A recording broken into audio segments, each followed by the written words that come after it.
Sitter leser i morgen, så jeg i Joshua bok. Og så kom vi atter til stavsettingen av Isakur. Her det 2a. Så hugsa jeg, det noe ordentlig rett? Altså for Ivars du gjør her.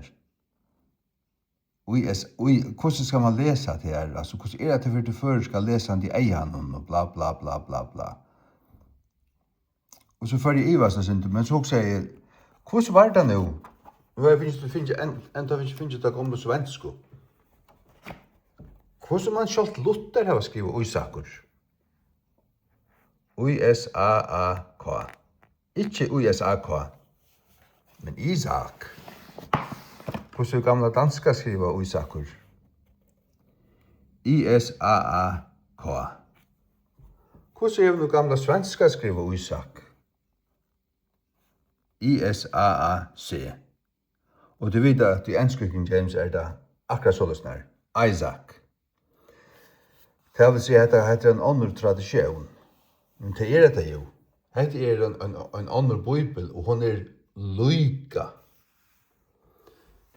Så føler jeg meg rettstidlet igjen og rettskikket igjen at ja, det sånn Isakur, og i bibelen skal skrivast. Til at man så hever et navn i det som Isakur, vi øynene av. Og hvordan man så vil skrive det, det sånn noe helt annet. Ja, men vi tar oss i Joshua her. J-O-S-J-O-A. Så det går mer atter til det opprunalige, det hebraiska.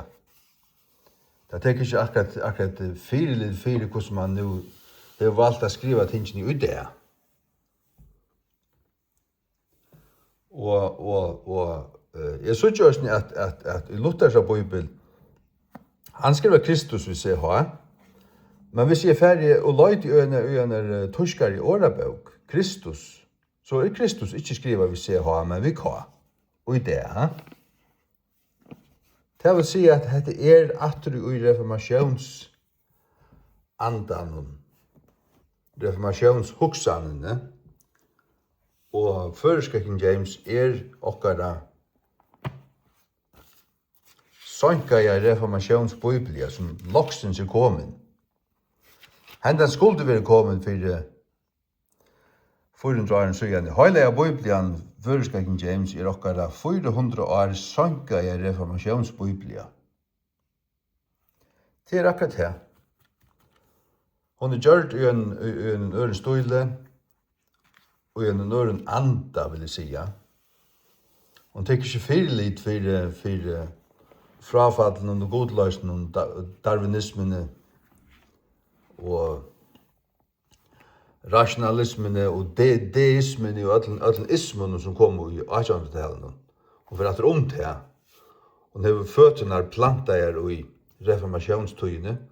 Så dette verilige og en reformasjonsbiblia som verilige lever opp til det. Og det det som jeg vil hava. Tog dette den bibelen jeg kommer å bruke. Altså, jeg må si hvert, hver sier hvert. Det kunne hete lort. Det så vel.